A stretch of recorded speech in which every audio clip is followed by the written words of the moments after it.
Shalom, selamat siang Bapak dosen, Kakak Asdos, dan teman-teman semua. Pada kesempatan kali ini kami dari kelompok 6, mata kuliah Islam dan Muslim di Indonesia kelas A, kami akan mempresentasikan atau memaparkan materi kami yaitu tentang pesantren dalam konteks Indonesia yang berubah.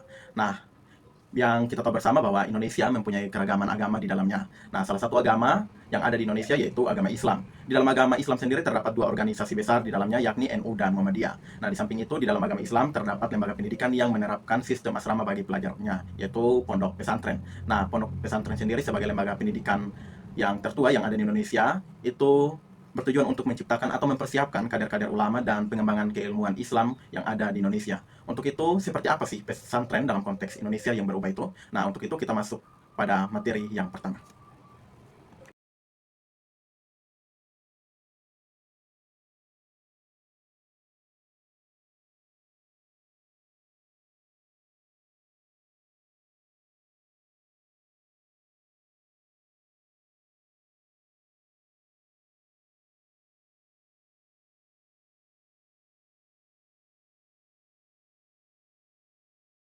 Baik teman-teman, sebelum kita lebih jauh lagi untuk membahas mengenai pesantren, kita perlu mengetahui sejarah awal, cara hidup dan ajaran apa yang diajarkan pada masa awal berdirinya pesantren. Pesantren sudah ada di Indonesia sejak masa prakolonial hingga pada saat ini. Jika kita berbicara mengenai pesantren, maka menjadi hal yang unik. Dikatakan demikian karena pesantren sendiri pada awalnya merupakan lembaga pendidikan Islam yang muncul pada masa penyebaran Islam di Jawa.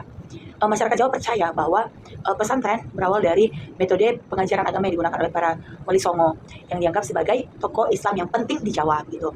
Tapi ada sumber yang mengatakan bahwa ternyata tokoh Islam pertama yang mendirikan pesantren adalah Syekh Maulana Malik Ibrahim yang merupakan penyebar agama Islam di daerah Gresik begitu, dan beliau juga dipercaya sebagai dan diyakini sebagai guru daripada Wali Songo. Seperti yang kita ketahui, Wali Songo sendiri adalah bukan orang asli daripada Nusantara Indonesia begitu. Nah, Wali Songo ini yang nantinya kemudian yang meneruskan metode-metode pengajaran dengan menambahkan struktur dan tata biara yang dianut oleh Hindu Buddha yang sudah ada di Jawa sebelum Islam tersebar gitu. Nah, untuk pendidikannya sendiri, Islam itu semakin berkembang di Nusantara dan para ulama mulai mendirikan pusat-pusat belajar yang fokus pada ajaran-ajaran Islam.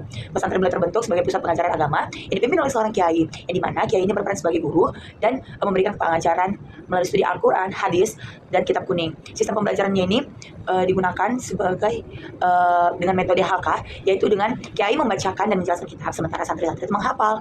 Nah, untuk ajaran yang sangat ditekankan pada pesantren awal itu adalah ilmu ketarekatan.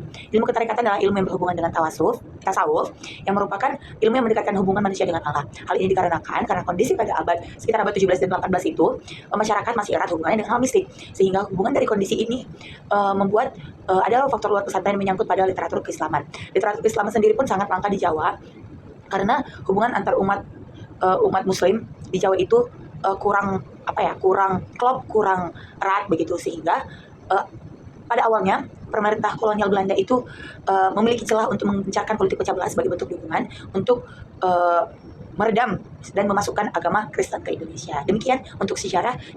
Oke, kita masuk dalam perkembangan pesantren sebelum kemerdekaan.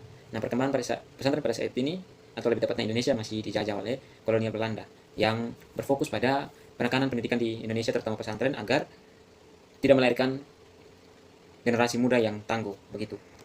Karena pesantren dianggap berbahaya bagi kolonial Belanda yang menganggap bahwa generasi-generasi muda yang diciptakan atau dibentuk oleh pesantren ini dapat membahayakan penjajahan begitu, yang diberikan atau dapat melawan penjajahan dari kolonial Belanda. Dalam periode ini, pesantren terus berkembang walaupun tertekan, yang dinaungi oleh tokoh Kiai Hashim yang berperan penting dalam menjaga dan keberlangsungan pesantren tersebut. Selanjutnya, yang berikut, periode perkembangan pesantren modern. Nah, pondok pesantren ialah sebuah pesantren yang berusaha memprioritaskan secara penuh sistem klasifikasi untuk ke depan pondok atau pesantren. Adapun beberapa pengujian pada kitab-kitab klasik masih ada, namun tidak lagi monoton seperti dulu. Nah, ini ada poin tentang pembaruan pesantren untuk menyesuaikan dengan kebutuhan masyarakat. Yang poinnya sebagai berikut. Yang pertama, perubahan kurikulum sesuai dengan kebutuhan masyarakat. Yang berikut, peningkatan mutu guru dan prasarana. Yang ketiga, pembaruan yang berkesinambungan. Yang keempat, keterbukaan dari pemilik pesantren ini atau kiai terhadap perubahan positif. Poin yang kedua, legalitas pendidikan pesantren. Nah, pada Undang-Undang Nomor 20 Tahun 2003 mengakui bahwa legalitas pesantren setara dengan lembaga pendidikan lainnya yang formal. Kementerian Agama kemudian menjalankan pembinaan pada pesantren melalui struktur yang tersusun dari pusat hingga ke daerah. Kita masuk dalam poin yang berikut, pesantren Orde Baru. Nah, pesantren ini, periode ini lebih berfokus pada konteks kebijaksanaan pemerintah terhadap pendidikan Islam. Pesantren konteks dulu dan sekarang. Konteks dulu pada abad pertengahan, menurut Marwan, pondok pesantren lembaga pendidikan dan pengajaran dalam agama Islam yang pada umumnya pengajaran tersebut diberikan seorang kiai mengajarkan kepada santrinya berdasarkan kitab-kitab yang tertulis dalam bahasa Arab oleh ulama besar. Pada periode penjajahan ini, pesantren selalu berhadapan dengan penjajahan Belanda yang sangat membatasi ruang geraknya. Bahkan menetapkan resolusi pada tahun 1825 yang membatasi jumlah jemaat haji. Setelah penjajahan Belanda berakhir, Indonesia dijajah kembali oleh Jepang. Pada konteks sekarang, pesantren di era modern telah mengalami transformasi signifikasi dalam sistem pendidikannya dengan mengadopsi pendekatan pembelajaran yang lebih sistematis dan berstruktur. Dalam perkembangan pesantren modern menggabungkan kurikulum nasional dengan nilai-nilai keislaman serta menciptakan keseimbangan antara pendidikan umum dan agama. Dalam aspek manajemen, pesantren modern menerapkan prinsip-prinsip administrasi dan pengelolaan modern, penggunaan teknologi informasi dalam administrasi, sistem evaluasi yang terstandar, dan penerapan manajemen mutu menjadi bagian integrasi dari pengelolaan pesantren. Selanjutnya kita akan melihat ada 7 indikator dalam pembentukan kurikulum. Yang pertama, kita harus memastikan bahwa peserta didik memiliki kepribadian yang baik sepanjang hidup mereka. Yang kedua, mendukung dan memberikan kontribusi dalam peningkatan prestasi akademik peserta didik. Yang ketiga, banyaknya peserta didik yang mengalami kesulitan dalam pembentukan karakter yang kuat di luar lingkungan pendidikan. Yang keempat, ada membantu mempersiapkan peserta didik untuk menghargai dan menghormati orang lain dalam masyarakat yang multikultural. Yang kelima, ada solusi atas berbagai masalah moral sosial yang ada, seperti ketidakjujuran, kekerasan, ketidaksopanan, pelanggaran, norma sosial, dan lainnya. Yang keenam, yang membentuk perilaku sesuai dengan etika di dunia kerja. Yang ketujuh, ada memperkenalkan nilai-nilai budaya yang tidak bisa dapat dipisahkan dari perkembangan suatu peradaban selanjutnya.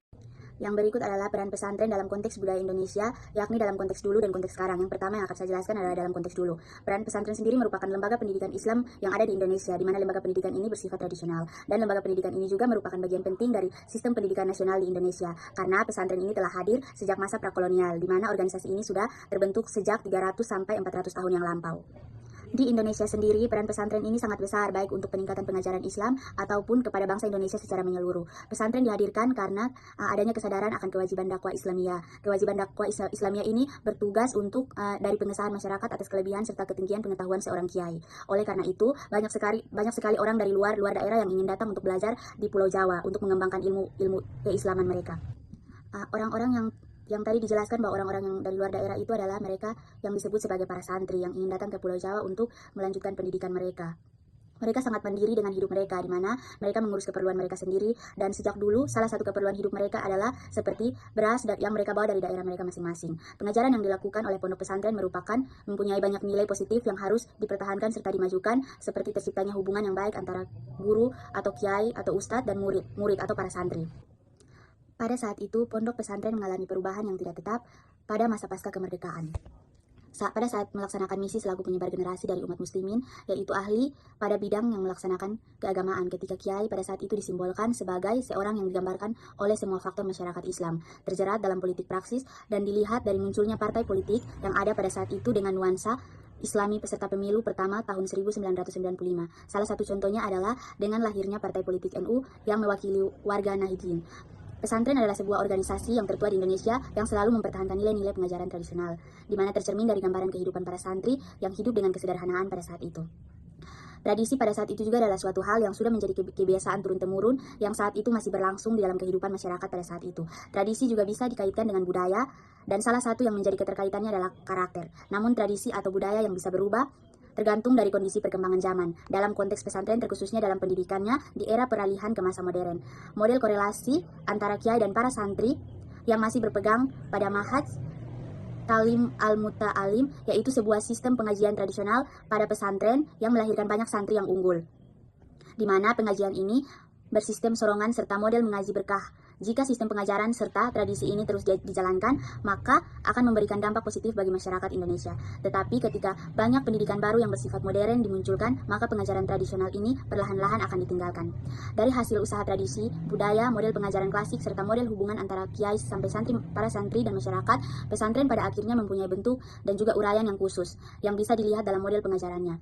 Dalam perkembangannya, pesantren atau terkhususnya yang bersifat tradisional ini bisa dilihat sebagai suatu hal yang tidak bisa dan tidak memberikan masa depan yang baik. Sistemnya juga dinilai tidak mengikuti perubahan zaman, tetapi penilaian ini akhirnya disamaratakan pada masa modern.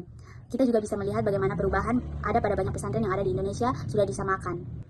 Pesantren yang lamban akan perubahan zaman, karena hal ini adalah sebuah keniscayaan. Jadi bisa disimpulkan bahwa dalam pesantren sendiri bisa membawa dampak positif bagi masyarakat. Dalam hal ini, pesantren sendiri bisa berbagi dampak positif bagi masyarakat Indonesia dan memiliki pengaruh dalam sistem sosial keindonesiaan. Lalu pesantren sudah mengembangkan sarana yang cerdas dari pengajarannya, baik dari Al-Quran, hadis, dan juga kitab-kitab. Peran pesantren sendiri memiliki dua bagian, yakni peran internal dan juga peran eksternal, di mana peran internal ini memiliki tugas dalam mengorganisasikan pesantren melalui pengajaran ilmu beragama yang ditujukan bagi para santri-santri, sedangkan peran eksternal sendiri itu bertugas sebagai media pemberdayaan masyarakat. Pada saat itu, para pesantren tradisional juga mempertahankan nilai-nilai seperti nilai kesederhanaan, bertanggung jawab, dan memiliki rasa solidaritas yang tinggi. Salah satu contohnya adalah nilai kesadaran yang tadi sudah saya jelaskan, di mana bisa dilihat dari kesederhanaan para santri. Metode pengajaran tradisional pada saat itu yang dipakai dalam pondok pesantren adalah bandongan dan sorongan, di mana materinya itu diambil dari buku kuning atau turats, serta kitab bahasa Arab karya ulama luar dan dari dalam negeri. Yang berikut adalah peran pesantren dalam konteks budaya Indonesia, dalam hal ini konteks sekarang. Di Indonesia sendiri, pasca kemerdekaan pesantren secara bertahap sudah memperoleh pengakuan negara melalui integrasinya yang lebih dalam sistem pendidikan nasional. Pesantren ini diklasifikasikan menjadi dua bagian, yakni yang pertama adalah pesantren modern dan yang kedua adalah pondok pesantren komprehensif. Yang pertama, karakteristik utama budaya pesantren. Dalam pesantren sendiri, keteladanan lebih bermakna sebagai tasyabuh, yaitu proses dalam meneladani seorang tokoh seperti kiai yang berperan dalam tradisi amar ma'ruf, nahi munkar, dakwah Islamiyah di pesantren yang tidak hanya dalam kata tetapi juga dilakukan dalam tindakan mereka. Yang kedua adalah pemeliharaan budaya. Pesantren juga menekankan pemeliharaan tradisi dan ajaran Islam yang sudah berkembang sejak berabad-abad sebagai sebuah konsekuensi yang modeling kehidupan. Intelektual pesantren juga diwarnai oleh pengajaran kitab kuning yang diwariskan dari generasi ke generasi oleh kiai atau ustadz.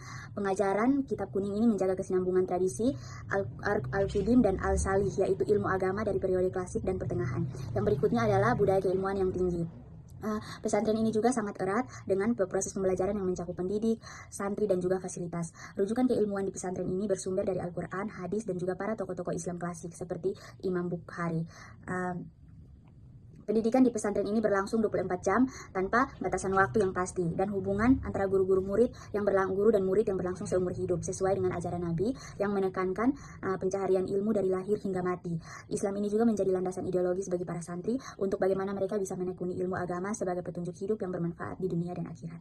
Dalam konteks sekarang ini juga, peranan pesantren ini juga memiliki 3 peran utama dari watak kemandirian dari visi emansipatorinya, di mana yang pertama itu adalah sebagai lembaga pendidikan dan pengajaran Islam, yang kedua itu adalah sebagai lembaga perjuangan dan dakwah Islamiyah, dan yang ketiga adalah sebagai lembaga pemberdayaan dan pengabdian masyarakat. Halo, di sini saya akan menjelaskan pada bagian yang tanggung jawab pesantren dalam menghadapi perubahan sosial budaya dalam konteks Indonesia. Pesantren di Indonesia memiliki peran penting dalam pendidikan sosial dan penyiaran agama. Selain mengajarkan ilmu sosial, pesantren juga mengajarkan sejarah sosial, intelektual, dan ideologi untuk mendukung perannya sebagai kelembagaan dan sosial.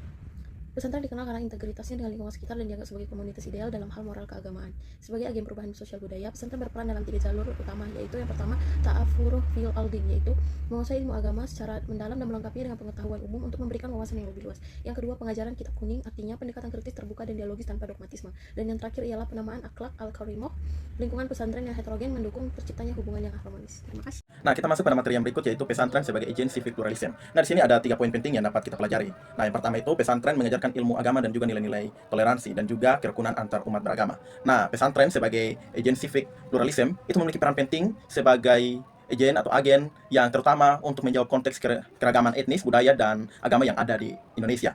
Nah, ini merujuk pada keterlibatan aktif dalam keberagaman yang melampaui sekedar penerimaan pasif terhadap perbedaan. dalam masyarakat Indonesia yang pluralistik, pesantren berfungsi sebagai lembaga pendidikan yang tidak hanya mengajarkan ilmu agama, tetapi juga nilai-nilai toleransi, kerukunan, dan juga menghormati antar umat beragama. Nah, sejarah interaksi lintas budaya di Nusantara telah membentuk masyarakat yang kaya akan pluralisme. Pesantren sebagai bagian integral dari masyarakat sipil memiliki karakteristik yang mendukung peran ini. Pesantren seringkali menjadi tempat untuk berkumpul berbagai kalangan dari latar belakang yang berbeda, sehingga menciptakan ruang dialog pertukaran ide di dalamnya. Nah, pesantren juga mengajarkan pentingnya nilai-nilai kemanusiaan, keadilan sosial yang menjadi landasan bagi terciptanya masyarakat yang harmonis.